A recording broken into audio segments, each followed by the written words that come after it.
Another exciting episode. Ithin'Intoyakho, what is your story? Sibuyile khona ATVD Studios, location Umlazi.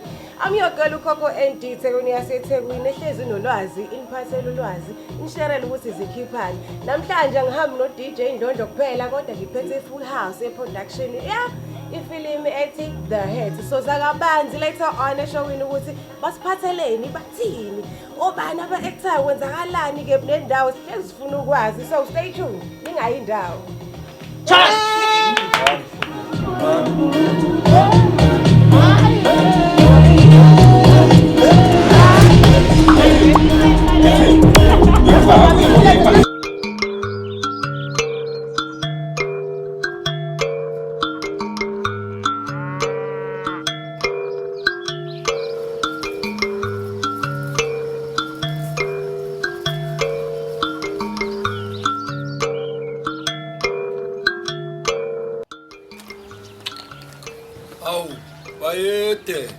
Senhla Gabazela bathi abantu bami bathathelwe inkomo abantu bakho nduna esikhundleni sokuba ithathwe wena nduna.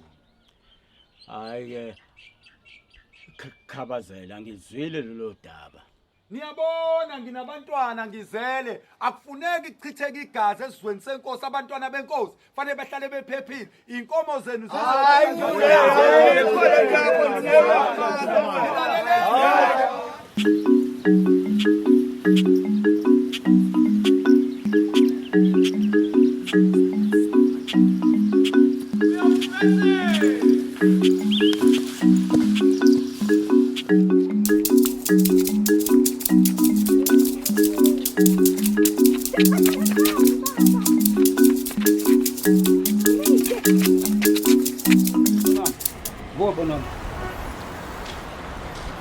Kunjani khona? Yebo ngiyaphila. Ubani kamalana? Kamalani usibonakaliso ngihamba ngibheka ubaba wathi andizomthola la kweli kaDamani.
I hope you did enjoy the trailer.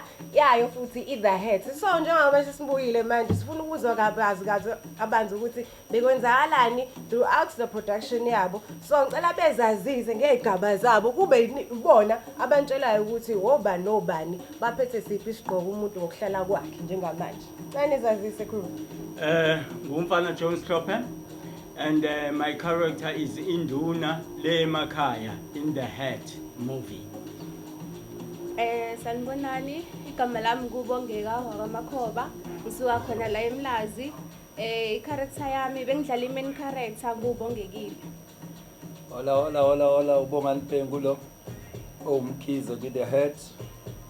Indoda le kwesinye seyigodi induna nayo njengomfana Jones. Kamnandi. Hello guys, lapha emakhaya lokhuluma yona naMakhoba bedlala yona The Head umama oyisangoma mama muhle hey nizombona Sanibona bafethu igama uSifiso Dobe kaDube uhlala ka-L khona eMlazi. Ipasi ngidlala ubhukwane uhadebe umnikazi isiqoko sonesimfihloko-ke okwenza ubona phakathi. Ngiyabonga. Sanibonani Mzansi Afrika uSipho Kunene lo ongomunye obahlanganisile ukuthi bekhona le umbhalo wayo i-The Head la. Sibonge lapha emakhaya. Ayo asibonga kakhulu. So right now ngifuna ukuthi siye kabanzi-ke mhlawumbe siqale kumbhali wayo asukusinabela kahle before even asking ama-characters nawo la endlini ukuthi okay wenze njani bekunjani ukuthi uze ubhale ifilimu kanjena, what inspired you? Okay. Usho ukuthi ukuqala kwami ukubhala le story kwawindaba ukuthi kunento eningi ezenzakalayo empilweni zethu abantu abamnyama uthola ukuthi kuba nesimo la umuntu agcine end up elale nodadewabo engazi ukuthi udadewabo. So ngokwenza ukuthi ngihlanganise ngasebenzisa isigqoko ezikuyiyona ivehicle ezodrive istory. So kwenzakalani la intombazana ubongekile njengoba ezisho ubongekile ukwenza ukuthi abe indodana yakho lokhuzana umkhizi u-end up ewelezandleni zikahadebe. Okunye ngeke ngikuchaze kakhulu kodwa kubalekile size sigqile esigqokweni kusetshenziswa isigqoko incwadi abayihambisayo zabo zothando nomfowabo usibonakalisa laba abangazani ukuthi kanti bazalwa ubaba oyedwa. Yileyo ndawo besifuna ukugxila kuyona kakhulu ngalo mdlalo. Ngelisa siyitholile i-briefing yana phela ngeke sikwazi ukuthi sishare sonke guys because we do need to go and watch le filimi lena. So ngifuna ukubuza kakhulu i-main character ubongekile kule film lena. How did you feel about your character? Did you relate estoryini with your personal life or was it just an acting way? Oh, hey. Yabo dlala main character bekumnandi kakhulu ngoba nangibaba umkhize sishuthi wabuya zongiphendulela ngobeji kwakhe bengikhipha endlini but bekumnandi kakhulu ngifundile okuningi nga-experience ngahlangana no babu Hlophe abo Sipho Kunene abo babu Bongani bangifundisa okukhulu uthando ukungamukela nje isineke abangitshengise khona lokho kungenze ngazibona ukuthi nami ngingaphuma ngaphandle ngingayimela iSouth Africa nginga-acta uvalo into evele yaphela ngivele amahloni avele aphela ngavele ngajwayela nje ukuthi okay ngihlangene nabantu engabazi ngizodlala i-main character for the first time ngizoma phambi kwamakhamera nabantu abaphezulu kunami yabona nje kuningi kakhulu langa intimidated bekhona support obuyithola kakhulu was it your first film ubuyi-actor or bekuyifilimu yami yokuqala futhi ngithemba ukuthi mhlambe kusazoba khona namanye but nje le intshengisa okukhulu empilweni nokuhlangabezana nabanye abantu abanezipho ezihlukene nami ngayiveza ukuthi nami I can do it nami ngizivezela ukuthi nami ngingakwazi ukukwenza ngingahlangana futhi nabanye abantu ngikwenze futhi ngale ndlela engizitshengise ngayo kule film le ngihappy kakhulu ngayo. Asibonga kakhulu. So guys know hayi ukuthi aniboni kahle nibona kahle impela. Remember those days mama's love and all that. Yebo siphethe yena ubaba Jones lana impela ngifuna angitshele kabanzi ukuthi ubenjani uBaba Jones ekutheni ukuthi as a person who's have so much experience as in South Africa nje sikwazi kangaka not only locally la esikhona but ikwazi kangaka. How was it experience usebenza nabanye abantu fully experienced abanye still stepping in the industry? How was the experience? I've experienced a very good thing ukuthi ngihlangane nomphakathi wasekhaya ngoba nami ngwala eMlazi. Ngabona italent ukuthi ngempela njoba sahamba noSiyabo ngathwala saye eGoli sisuka la eMlazi sonke nje futhi nabo ovukane uvukane Dlamini njengamanje nje uyafunda iscript khona ishow ayenza ifish out of H2O and njoba kuyena futhi director yefilimi The Head ngithole ukuthi italente isikhathi sonke ngishiyile la kwaZulu Natal eMlazi in particular and ngathola ukuthi sisane jam yama artist kwaZulu Natal eMlazi to name ilokishi lele ngiphuma kulona. So ngijabulile ukuba ingxenye yayo The Head and ngakwazi ukuthi ne company NJ Productions ibe I casting company yawo ama artist. Ngiyabonga kakhulu. Asibonga kakhulu. So ngisafuna ukuyabanzi ngapha le side lami la ka right. Ngithi ukhuluma nomfowabo kaDube la. Dube, how was the experience? Mhlawumbe ungathi ukuthatha kancane I character yakho not kodwa going fully kuyona. Just lento efanele sizazi. Oh, hayi cha nami ngathi ngiphinde ngibuyele futhi emakhaya. Ngiyathi ngifundisa okunye noma ngingayena umuntu oqalayo ukufika kuzinto ze-acting. Umuntu owadigxela kakhulu kwi-theatre. So I think it's my first move lo ukuba la futhi la ngidlala i-character kaHadebe. uHadebe uyena umuntu osuke efaka isiqoko. This is called the head. Lesigqoko lesi sona-ke lesi-ke esiphethe zonke iy'mfihlo kodwa uHadebe engazazi. So ngifunda okukhulu khona into yakho ofuna kuyasise kahle ngoba elanga ngicela uthola into ongazazi ukuthi yakho. Yaso ngathi kuthole lokho. I know sir. Ngizwa ngathi khala he ha. So hayi khona kodwa vukayo kancane. So ngifuna nje awungitshela gogo kancane. Yabona ngifuna manje I feel as if angisho ukuthi abanye ama characters are not that important. But ngiyabona ngathi khona igqoko nje igqoko zangempela ngiyibona ukuthi zi-real not just. So awungitshela ngale gqoko engiyibona nje manje and your character and ukuthi ihlangana kanjani, how was the experience? Okay. Ngiphinde ngibonge ithuba. Futhi ngingasho nje sisikhokho ukuthi yeah, it was a journey. Ngingasho kanjalo, but thanks to Mr. Hlophe and the crew on that side. Siyabonga kakhulu ukuthi basifundulule eMlazi. Yeah, I-character ebengidlala umama uMakhosi obe uhlala khona kaBaba uMkhize.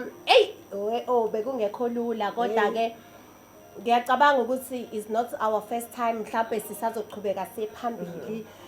Hey, khona le phasi ebebengidlalisa yona ukuthi ngithi into zami yazi ukuthi you guys ave ngingathanda ukuthi niyibuke le film mayiseyiphumile nibone uMakhosi esethi Ohlama. Hamba kancane wenesi. Wow. Yabona phaya ngiye ngafila ngaba spiritual kwavele kwazenzakalela automatically yet I-character yami nama lines nginikeziwe kwathiwa no kwasho ukuthi vele gijima abantu egasini you know do you feel as vele ukuleyo department in your personal journey ukuthi ni representeke kahle vele the way vele? Yes, abogogo babevumile. Bayivumile bayihlanganisa yazi. Yabele umkhize yabuthi baba. Hayi njengoba kunemzulu gogo sithi njengamaviews so besibona ngempela ukuthi guys lo ethi ngempela izobonakala lapho usogogo yes amakhombo avumile kwahlangana. So ngisacela ukuza ngapha kumkhize. Naye athi usinabela nge-character yakhe and the whole experience with the film. Cela ukubingelela sisiwami. Kunjani kodwa ngiyaphila nami ngaze ngasizonke ibalekile. Kubo bonke labantu wangibeka ngibalekile. Amen. Ngiphinde ngibingelela abalaleli ekhaya. Sisiwami ngazi lento fanele ngiqale ngakuphi uma ngase ngikhulume ngalamadoda lawa asenze saba kule ndawo. Ngifuna ukwabonga kakhulu ngethuba leli thuba landele abantu abahlala kakhulu elokushini ukungikhumbula embusweni wabo nokungizama ukuthi ngingayenza lento abafisa ukuthi ngiyenze so bangiphe i-character engithokozise kakhulu kuba ukhabazela noma kube nayo ke ingqinamba kuyona leyo character but ngizizwe ngiyindoda emadodeni because ngiyindoda engazwani nodlame njengoba ngiyinduna nje yakwesinye isigodi ngiphikelela kwenye induna ngale engingayiqondi kahle ukuthi isima kanjani mingakwazi ukukhuza abantu ba yangidida nje le ndoda ngadideka ekhanda kodwa ke kwagcina konakele ngaze ngihamba ngayemadolobheni okubi kunako konke ukuthatha umntana wami ngiyomdlisa impungushe emadolobheni ngamudla impungushe lokho bengakufuni ngoba ngangifuna akhulele emakhaya ahlale njengentombi ngoba phela wagcina esonakela akumazi onakala usowubani mengaseke angilandela inkomo kamama lapha ishiya khona. So that it was a great experience, I don't want to lie to you. And again ngicela ukubonga kubafowethu kakhulu abahlanganisele production. Yeah. Ayasibonga kakhulu. Ngiyazizwa lapho futhi niyayibonela futhi kanjani. Gone the days ziyabuya futhi ezoyinsuku webike sakhona obaba usabela izinto zoshawa khona la. Local izishawa kuyabuyiswa, the spirit siyabuyisa ukuthi we don't need to go afar ukuthi siyovisit talent lethu ukuthi yazini siwazi ukuhlanganisa yonke into khona la. Nelokishini khona la eMlazi, it's all possible. Nalokho esinakho namathanda sinawo ayazotshengisa kancane and if I want you guys ukuthi nihlale nilinde nilale nama handles a person mhlawumbe nibone nama journeys abo outside from the film nibone ukuthi zikhipani ngabo.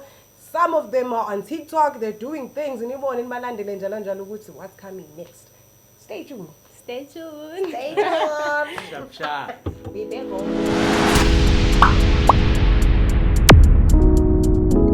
Welcome back. Isisakhona la eMlazi TVD Studios Ithin'Intoyakho yabo. If kukhona into enfuna ukuzazi njengama links to the trailer of the film, please go lapha with description number niyobheka ama links aphathelene with the film and also other personal platforms ama social media awawo futhi amacast nazi kabanzi manifuna ukwazi futhi nani nikhona la eMlazi and you feel as if you also have the same talent and ufuna ukuyishayina yonke into nizokwazi nixhumane no production ukuthi ezinye izinto ziphuma nini kwenzakala into kanjalo. So njengamanje I want to go into it with umbhali wethu. Bali ngifuna ukubuza bhuti la ukuthi was this like your first film oyibhalile or khona manje mhlawumbe usuwabhala and ungasitshela mhlawumbe ngabanzi ngawo and how different was now nale obhalile? Le ngasho ukuthi yokuqala ekwakhona isikhonile ukuyishutha as a production because besizibhala lezi zinto before. Uthola ukuthi ayikho into esokwazi ukuthi senze ngayo sithole imali funding nani. So so lapho kwenze kuze kube khona ne-equipment i-TVD njengekhampani ekhona la location yakwazi bafowethu ukuba ne-equipment. Kuningi esibhala from theatre, industrial theatre, kuningi akhona la sigcine khona. Lalena akuyona esigcine ngayo. Maningi sesiwenzile even prior to this one. I think bayawabona abantu la kuona i-TVD la njengoba kuchaze. About 2 akhona itulo ngekhohle linye igama kodwa u2 esithathu umvuzo itulo lena esithathu siyenzile under TVD. So there's still more. Mhlawumbe ungaphela uDecember makwenzeka ngendlela kwenza mhlawumbe 2-3 more kulo 3 okhona already. Akumile sizama ukuyikhupulela because angeke sikwazi kulosalinda nokucela sonke isikhathi because isikhathi siyahamba la. Now we to add on Sipho's statement, i-TVD Studios ikwazile ukuthi ikhiphe yona i-link and njengoba ushilo siswami ukuthi izotholakala miphela i-trailer or miphela i-interview le eshuthwayo njengamanje. Izokwazi ukuthi kuboniswa umphakathi ilink ukuthi thini and abantu ngiyathemba ukuthi bazoyijabulela ilink ukuthi bayibone bajabulele nomsebenzi we-TVD Studios. Ngiyabonga. So wow, ngifuna le question engizoyibuza, I'm going to throw it to anyone ongayiphendula njengamanje. So there's more to i-film making, just like beside ukubhala kuphela. Khona ezinye izinto ebuye idingakalayo and ngiyakuzwa futhi ukukhuluma into zama-sponsor ukuthi ngeke kulindwe ama-sponsor nazonke izinto but umsebenzi kumele uphushe. So thina singazi kakhulu singanayo insights in making a film. What other measures do you take? Usubhalile-ke manje yiziphi ezinye inyathelo edingakala noma ubani engaphendula nalapho? To cut the matter short, i-film ukwazile uvukane Dlamini nomfundo Msibi noSipho Kunene ukuthi bahlanganise abantu abane passion ye acting khona la eMlazi. Sambe amalokishi wonke sifuna abantu abanomdlandla okwenza i-acting as a career and as into abanothando lwayo. Kwasho ukuthi ke sabatshela saba honest kubona ukuthi it's not even low budget movie. Imali ayikho at all. Ukwazile uvukani Dlamini nomfundo Msibi ukuthi bahlanganise lawo masent abawatholayo mebeyo uqashisa mhlawumbe ibhikha abanazo bakwazi ukuthi bathenge ukudla naye ubaba u-twins kwakhe ukwazile ukuthi akwazi ukusinika ukudla njobe ne-catering eyakhe futhi. So sihlanganise kanjalo izinto about ukuthi ifilm ihambe kakhulu ishutheke futhi from morning till ngabo 6 u12 hours njoba wazi ukuthi amafilm ashutho 12 hours. Yebo. I know. I hope guys niyabona niyezwa futhi. Sometimes it's not about ukuthi ngizoqala kanjani ngenze kanjani wena unani usuwenzeni. Ezinye izinto ezini you need to start somewhere. Everything is going to figure out for itself as long as when usuqalile. So bona as the journey goes by ukuthi okay obani abakumitha halfway nakhona make sure ukuthi bakumitha halfway there's something that you have done. Mina ngihlezi ngikholela ukuthi waqala nje khona kwenzekayo ukuthi kuyahlangana egcineni. So sakhuluma abanza zonke lezo zinto lezo in being supported. Okay, ake ngiqale la. Was the intention ngesurrounding enikhethile as neindawo ebenishuthela khona was there like a specific tension enenze ngamayibomo ukuthi no soshuthele endaweni kanje kanje? I think amasenza bezama ukuveza ilokhuzana impilo yala elokushini nempilo yasemakhaya ukuthi kume kanjani akufani. Njengoba ubona indodakazi yakho lokhuzana umkhizi iyasuka emakhaya izoqala impilo entsha yaselokishini. So ama-habits asemakhaya nawaselokishini awafani. So we try to put the two worlds together. So for umuntu ongakaza emakhaya ukuthi impilo yasemakhaya njani uzokwazi ukuyibona la. Nohlala kakhulu elokishini ukuthi kanti emakhaya banjani nanokuthi bayiphatha empilweni. So we're trying to bring that up, especially we youth nezobona because bayibona impilo ishintshe kanjani manje. So singaba fair ekutheni ukuthi not only ukuthi ithinta impilo yakudala singasho kodwa ithinta impilo lethi abantu generally badlula kuyona vele.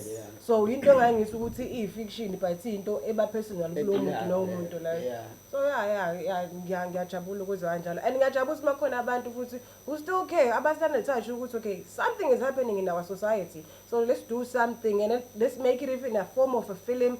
Sometimes abanye they make it in a form of music, music video nazonke izinto, but I think nakhona sibuke ngehle loku understand ukuthi our society badlule into kanjani. So nakhona is it more modern or ibalansile ekutheni ukuthi we try so much ukuthi ibalance, but according to ukuthi mhlambe ingane because namanje abantu basemakhaya bahlala la emadrobheni kodwa basaya emakhaya basenezakhiwo emakhaya ubona ukuthi semakhaya but ku-mixed manje kubisuthola kunendawo emakhaya ukuthi lisemhlaba kodwa uyabona semakhaya la ngendlela abantu obuyona kodwa izakhiwo nanani akushintsha abantu impilo esika bayiphilayo isenjalo. So that is what we're trying to maintain ukuthi abantu abangayishintshi ukuthi kuphi nakuphi the same. Sibonga impela. So guys ngicela ukuzwa ngani like are there any plans no any drive in also pushing umsebenzi niwenzile mhlambe where people can go by and benibone ukuthi okay nikhona nizobe sendaweni ethize ikanjalo mhlambe icape la khona ukuthi umuntu nje bebuka njengamanje ukuthi I know bashilo ngomhla kaSibani bani bazobe sendaweni ethize pushing and driving the production itself. Icape la sinibona khona. The director of the film, the head ukwayichaza indaba yokuthi uLindiwe Dlamini, which is the family company. uLindiwe Dlamini is based in New York right now, is doing other jobs, and uVukan Dlamini uyena orana iTVD Studios, which ucabangile ukuthi uzokwazi ukuthi athole iKZN Film Commission ukuthi ikwazi assista with financial help. No DFO, which is Durban Film Office, ukuthi izame ihlanganise imali ukuthi isize ama-artists njoba shilo ukuthi there was even no budget at all. So we are hoping ukuthi the Minister of Arts and Sports, Arts and Culture, Zizi Kodwa, will see this interview and we will make sure that uthumela ama-MECs Arts and Culture to see the TVD studios kwa-N Mlazi. Siyabonga. No, asibonga kakhulu and ngifuna ukubuza la ngibuzela futhi you guys ngazi ukuthi ngama-music ngama-intention futhi ama-soundtrack and all those things ukuthi i-choice of your music ikhathini nilukhuza ifilm ibithini and nakhona futhi is it your own music or mhlambe you sourced it out mhlambe umusic ebenosebenzisa kwifilm because siyazi ukuthi ayijwayelekile ifilm ukuthi iqale from beginning izophela asizwa lutho nje iqala kanjani ngifuna ukuze ngase soundini ke ukuthi who was in charge with sound and why we are so lucky because njoba ngiloke ngisho I'm sorry to talk too much my sister but uvuka Dlamini umfundo umsibi abantu aba multi talented and they know ukuthi when they are not doing filming they know ama-desk okumixer and then okumastera music for the film, for the stage plays, for all the things that Sipho Kunene counted that is done by the TVD studios and this now multimedia. So yonke into yenziwe khona egcekeni la N section eMlazi and even the editing ye film izokwenziwa khona phakathi ekhaya as sabantu esifuna ukukhulisa ikhampani nathi sabantu abamnyama si invent something in the world. Yebo.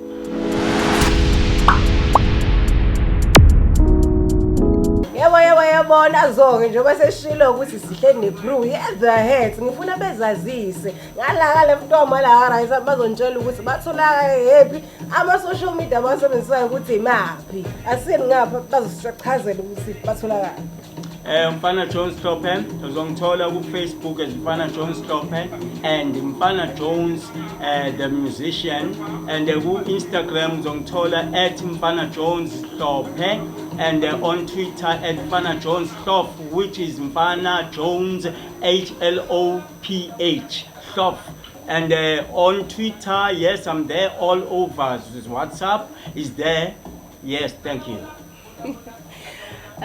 mina ngitholakala ku Facebook Bongeka na WhatsApp kuphela ngwenya zami ngiyabona intshebe isimhlophe tholakala ku WhatsApp kuphela dala WhatsApp ngapha yeah. Okay guys, like I said, Nana Makhoba, Facebook Nana Makhoba. Zombona nje sisomuhle lapha ku Facebook. Yes. Na ku WhatsApp ke obey la ke futhi. Thank you. Oh, sorry me. Oh, okay. Hayi vele ngatholakala uSifiso Dobe ku Facebook, ku Facebook bangazi njalo ukuthi Facebook bese kuba ku shut up ngathola ku WhatsApp. Yeah, bese ngithola u-email uthi sifiso.dobe@gmail.com. Sinqedile. Yebo uSipho Kunene mina ngitholakala ku Facebook na WhatsApp 0713885465 number. Hayi lokho kunye kayi ngishiyela abantu. Hayi asibonge la ngiphethe generation ngama generation bona ibonayo nawe yazi ukuthi hayi nayo ubona nama sumo line la ukuthi asekhulekile mbathazi sisonke sinawo wonke khona abadlala WhatsApp yabo la udlala WhatsApp asibonga kakhulu TVD Studios location uMlazi Ithin'Intoyakho